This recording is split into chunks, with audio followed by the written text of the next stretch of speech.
On today's podcast, we're talking about Nicaragua and finding out some interesting facts about this very special Central American country. Welcome to Aprender Inglés con Reza y Craig.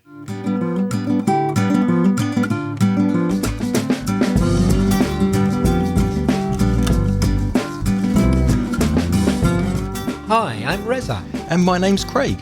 And with nearly 50 years of teaching between us, we hope to help you improve your English and take it up to the next level.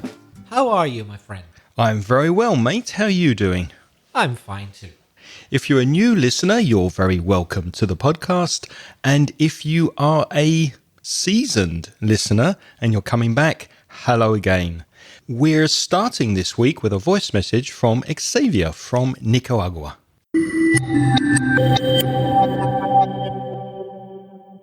Hi Reza, hi Craig, I'm Xavier from Nicaragua. First of all, I want to thank you guys for your excellent way to help to improve English skills of people around the world.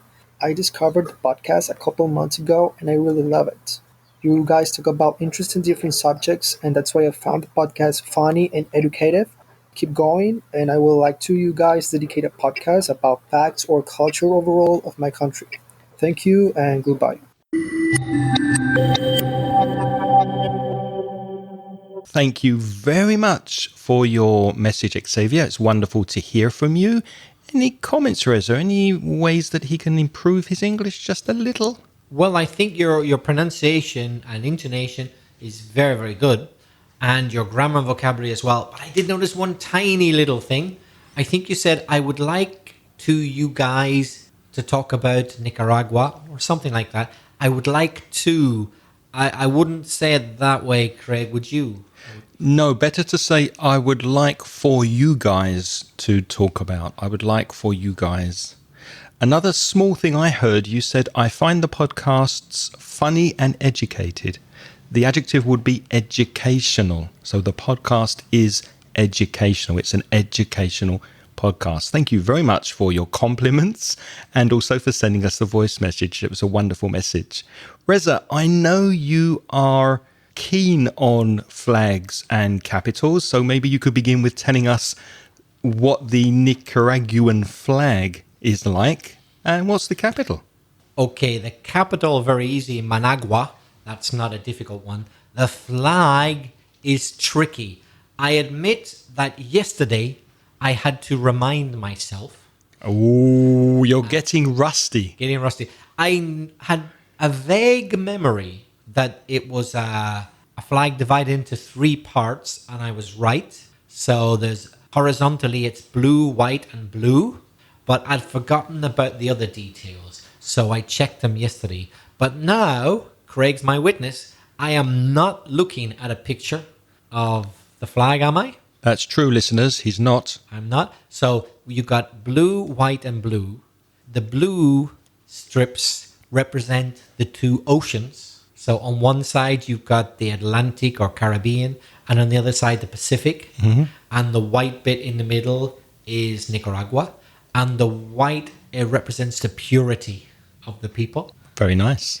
And what else have we got? There's something in the middle. Oh, yeah. We got 5 volcanoes. Wow. And the volcanoes represent, as far as I know, the 5 nations which used to be what was called the Republic of Central America, which later got divided up and we got from that Nicaragua. But the 5 volcanoes represent 5 different peoples. You can use the word peoples, by the way, as plural. A people, 2 peoples, like a social group. So the 5 peoples who made up the Central American Republic, which later became Nicaragua, and a few other countries.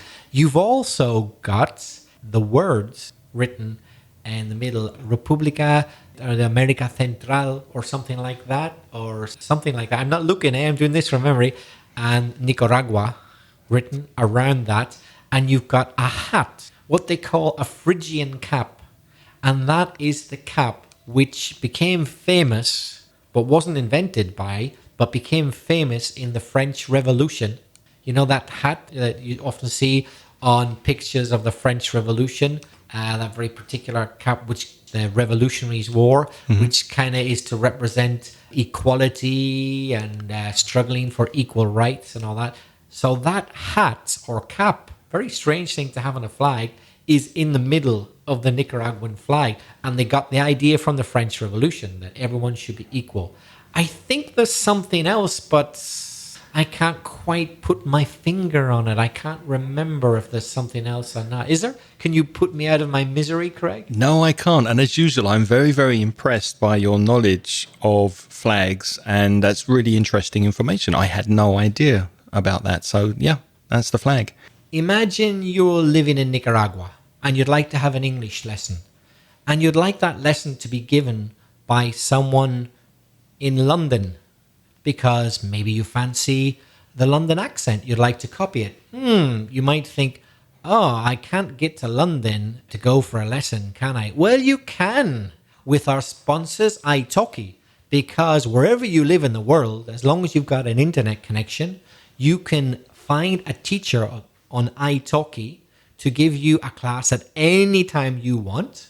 You choose the time. You choose the teacher. So let's say you're in Nicaragua and you're really into London accents. Okay, go into italki, look at the teacher's profiles till you find the one you want. Could be someone from London. And try them out. You got nothing to lose. There's plenty of teachers to choose from at different prices. You also decide how much you're going to pay. That depends on the teacher's experience, their qualifications, etc. Also, as I said, you choose the time.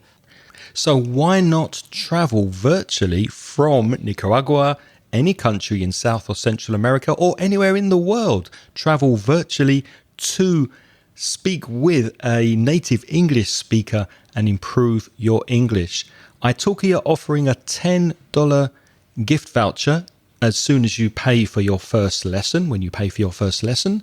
So in order to take advantage of that offer, go to inglespodcast.com/276, click the italki link, and that will take you to the webpage where you can sign up. And Reza and I would like to thank italki very much for sponsoring Aprender Inglés con Reza y Craig. Nicaragua gained independence from Spain back in 1821, September the 15th, together with other Central American countries, El Salvador, Honduras, Costa Rica, and Guatemala. So all of those countries got their independence on the same day, which I didn't know. And of course, they all celebrate Independence Day on September the 15th. Yeah, that must be why you've got the 5 volcanoes in the middle of the flag then, because let's count El Salvador, Honduras, Costa Rica, Guatemala, and Nicaragua. Of course. Yeah, that makes sense. Yeah. So those 5 countries all got independence on the same day, but I don't think they immediately became those 5 countries. Later, the borders changed, etc. So first it was kind of like a Central American entity, which later got divided up into those 5 countries, something like that. And there is kind of a British connection, isn't there, with the area? Could you explain a bit more about that? Well, there was something that I had heard about before I investigated further, surfing the net yesterday. So I clarified my details yesterday about the Mosquito Coast. Maybe did that sound familiar to you, Craig? It does sound familiar to me, but I didn't know a lot of details about it. So what did you find out? Well, there was a part of what is now Nicaragua, and a little bit would be in Honduras, a neighboring country. And it was once a British protectorate, which is something similar to a colony. Similar to Hong Kong? Well, Hong Kong, I think, was actually a colony. But a protectorate means that it wasn't officially part of the British Empire, but the British offered protection to them. So in a roundabout, indirect way, like a colony. Yeah. But they, in theory, had their own government, but the British kind of helped control things, let's say. And did you find out where the name Mosquito Coast comes from? Does it have a lot of mosquitoes there? Well, get this, no more than other places in Central or South America.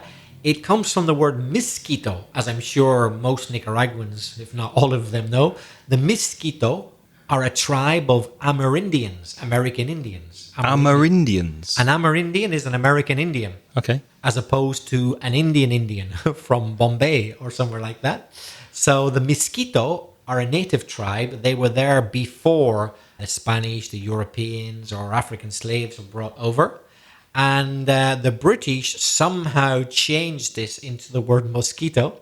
Isn't it funny how these things happen with language? It's not named after the insect. It's named after the mosquito. So you can call it Mosquito Coast. It was also called the Mosquito Kingdom. But that's very typical of British people, isn't it? Let's find a word that we've never seen before and make it sound like a word we know. Incredible, isn't it? And so the British offered their protection, let's say. It was a protectorate from, I think, sometime in the 17th century, right up to 1894. So for a long time. And you might be surprised to hear this if you don't come from Nicaragua. In Nicaragua, I'm sure you know already. But the Spanish never managed to control that area. The Mosquito Coast? No, never. They tried, but they couldn't quite succeed. So was it controlled by the Mosquito Amerindians? In theory, yes, because the local inhabitants, they were so determined not to be colonized by the Spanish, because they'd seen how the Spanish had colonized most of Latin America, that they actually let other nationalities, above all the British, but also the Dutch from Holland, the French, and any other sailors fighting against the Spanish to use their land, Mosquito Coast or Mosquito Kingdom, as a safe haven. What's a safe haven? A haven is a safe or special area or the best place to be. So, for example, we talk about a financial haven. You know, like the Cayman Islands. They have special banking conditions there. There's no tax. Andorra.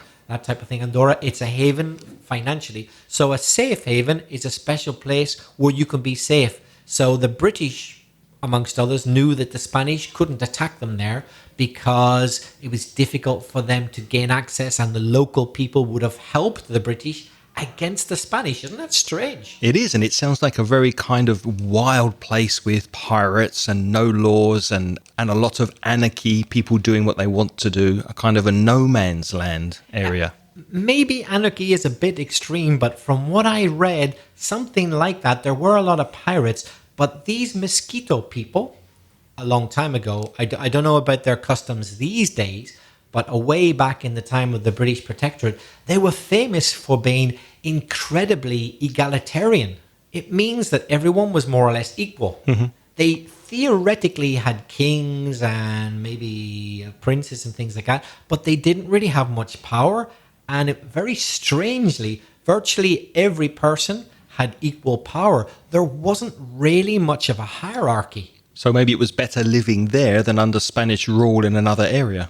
Well, that is thought to be one of the things which made them so determined not to be colonized by the Spanish, because they despised the imperial Spanish hierarchy and they were determined not to be subjected to it. So the British took advantage of this situation. They exploited the situation. They saw their opportunity to impose their own economic and strategic interests, while in theory letting the local mosquitoes control their own affairs. Well, in theory and in practice, they let them control their own affairs as long as they gave safe haven to the British, who could attack and fight the Spanish, etc., and have somewhere to rest. That's really interesting. I had no idea about that history.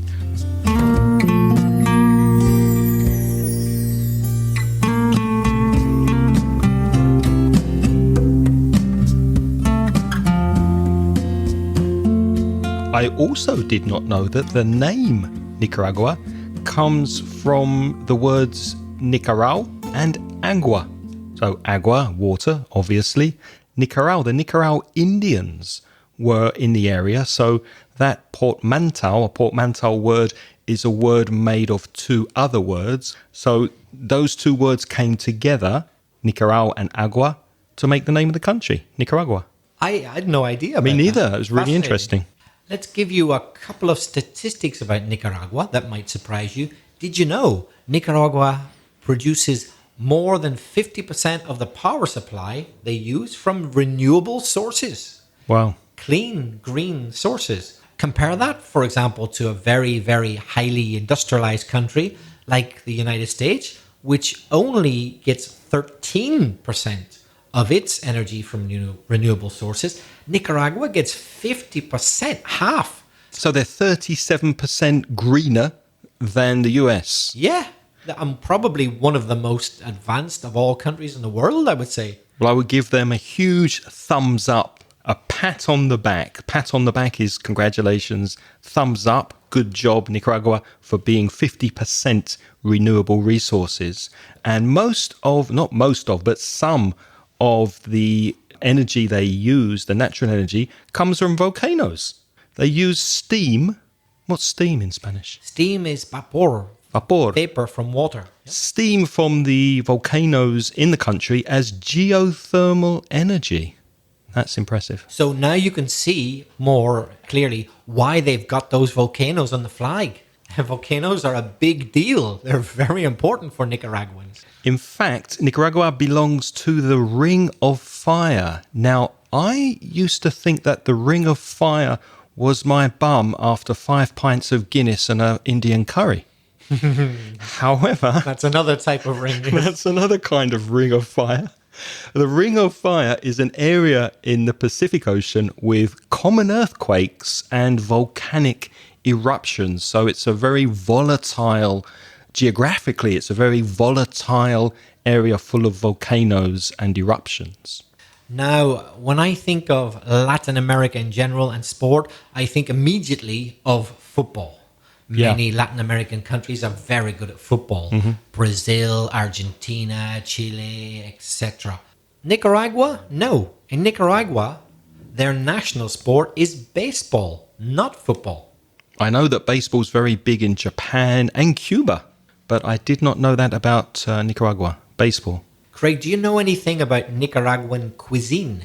Well, I did discover on the internet that gallo pinto is a very popular dish. It's rice and red beans. Have you ever had it? No, I've heard of it. It rings a bell. That means it sounds familiar, but I haven't tried it. I must try it someday. Me too. Craig, if it was my first day in Nicaragua, would it be easy for me just to find any address I wanted? It probably wouldn't be very easy if you're a tourist because Nicaragua doesn't use street names or numbers. So there's no street names, no numbers, even in big cities. And I think in this case, it's quite similar to Japan as well. You'd say to somebody, would you like to come for dinner? They say, yes, where do you live? You say, well, I live 2 blocks north of the church, next to the supermarket, opposite the bank. So that's the way that you tell somebody where your house is. Just describe it using blocks and landmarks. A landmark is a distinctive building that you could use to find directions and find your way. So no street numbers or names in Nicaragua. And you're telling me that that's the same in Japan? Yes, in Japan they also don't use it. They use blocks to describe where things are. Wow, I had no idea. That's incredible. So in one of the biggest cities in the world, Tokyo, they have no street names or numbers? Nope. Wow, that's blown my mind. Nicaragua also has the oldest city in Central America. If you go to the ruins of León Viejo, you'll find ruins dating back over 500 years. And it's located near the Momotombo volcano, which is also very famous. The Momotombo volcano, which is not easy to say. Momotombo. Nature, as you've already seen, plays an important part in Nicaragua. You've got the volcanoes, and you've also got the largest lake in Central America, Mar Dulce, which is very big, 8,264 square kilometers. Wow. And it has freshwater sharks. Sharks in a lake. Imagine that. I did not know that. I think it's the only place in the world where you can find freshwater sharks, because sharks are normally in the sea, right? In salt water, not freshwater. Oh, we should clarify. Freshwater in Spanish is agua dulce, which I guess is why they call that lake El Mar Dulce. So freshwater, agua dulce. Wow, 8,264 kilometers squared? That's a big lake. Now, there was a dictatorship in Nicaragua between 1936 and 1979. Did you find out any information about that might be interesting? I did. I found it very interesting. There was a famous family called the Somoza, or I suppose you could also pronounce it Somoza, because it's with a Z. And as we know, in Latin America, Z is usually pronounced S, whereas in Spain, some people pronounce it Th. Cerveza. Cerveza, etc. Gracias. So the Somoza or Somoza family, they formed the dictatorship for what, 40 years? More than 40 years? So obviously they handed down power. That means from father to son through several generations, from 36 to 79. And in many respects, although they were the leaders, they were more or less like puppets. A puppet is like un títere, like something you control on a string. They were more or less puppets of the United States administration. So the United States were calling the shots. To call the shots means to control or give orders to the puppet government. In fact, they came into power, the Somozas, after a period of occupation by the Americans. The United States actually occupied Nicaragua. I'm not sure exactly when, but sometime after the First World War and before the Second World War, for about 15 years, because there was a lot of instability in the country, with the excuse of protecting American commercial interests. With the excuse, They obviously wanted something in return, They sent the Marines to calm the country down and settle it, but then effectively got to do whatever they wanted. Yeah. And then after they left, the Somoza family was set up as a puppet government. And they were only too happy because it's very simple. I suppose they had to toe the line. That means do what you're told to do. Toe the line of the Americans and take as much money as you want in bribery and corruption, as long as big American companies were allowed to basically do what they wanted. You can imagine it was a nightmare for the environment. Trees were cut down all over the place. Native Americans were displaced without any compensation. People who'd been there for generations, their livelihood, how they make their living, was destroyed. And any dissent was met with extreme violence. What's dissent? Dissent is to speak out against what's happening. So there was no political dissent. If you said anything, you'd probably have ended up in prison or in big trouble. And all this happened, and the American government turned a blind eye, hacer la vista gorda, to all of this, because in the meantime, they were able to exploit the country to their own economic advantage. If you would like to hear more about what it's like to live in Nicaragua in 1989, just after this happened, well, a few years after this happened, we had a conversation with our friend Mel, who lived in Nicaragua for a few years, and you can listen to that interview by going to inglespodcast.com/29, where we spoke with our friends Mel and Victoria.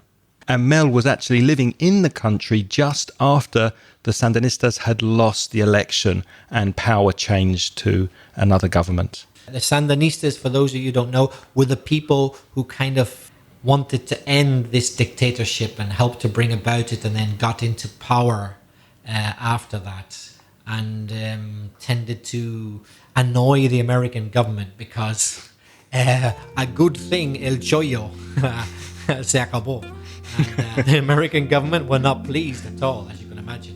But we don't want to get into politics. We have no strong view in this. But it is a very interesting history. So the history of Nicaragua is very interconnected with that of the United States.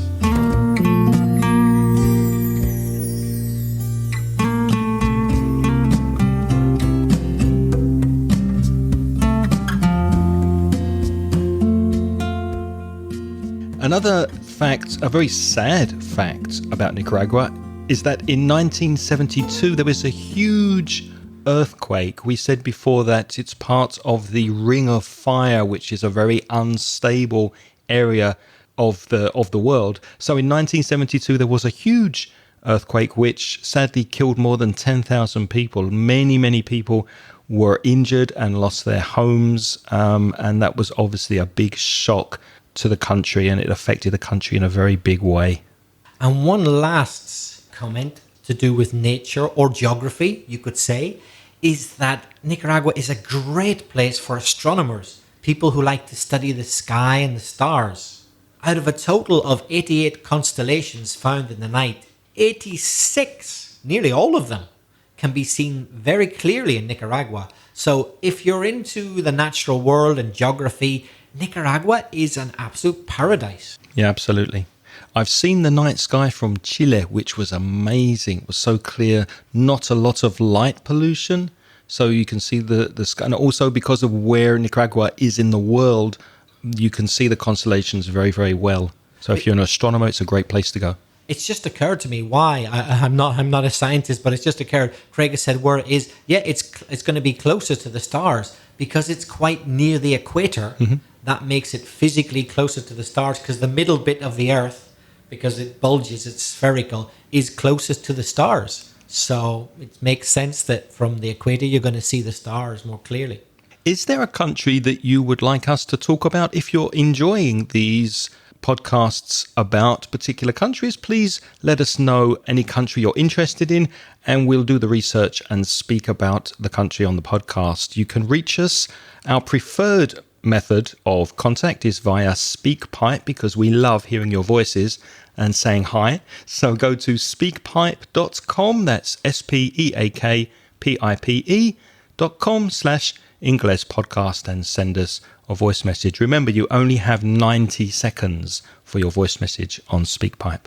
Or if you're not quite as brave as Xavier and you want to write before you later hopefully send us a voice message, if you want to write, you could write to Craig at inglespodcast.com, or me, belfastreza@gmail.com. And if you're interested in studying English with a course over the summer, go to store.mansioningles.net, where you can download paid courses. And the address for that is in the show notes, which can be found at inglespodcast.com/276. Thanks very much, as ever, to all our patrons. They are the people who have joined our Patreon program. You can do that for as little as $1 a month if you want to donate some money to us. And the reason why you might want to do that is to help us pay for our transcriptions on audio. If you want to see all the words that we speak, you can if you become a Patreon sponsor. If you're interested, go to Patreon. That's Patreon, patreon.com/Inglespodcast. And if you sign up, you can start to get instant access to all our recent transcriptions. I'm pleased to say that we have many people supporting us on Patreon, so we are not going to mention all of you here in the podcast, but we just want to say a huge thank you to our new Patreon supporters who have joined us this month, and they are Jesus Acevedo, Carlos Martinez, Enrique Delgado, and Luis Antonio Echevarria Diez. Thank you very much to all four of you and to everyone who is sponsoring us on Patreon for those transcriptions. Craig, what have we got on next week's episode? Another listener question. Someone's asked us to speak about business meetings in English. So that's the subject for next week's podcast, business meetings. Until then, it's goodbye from my good friend Reza. And it's goodbye from Craig. The music in this podcast is by Pitts. The track is called See You Later.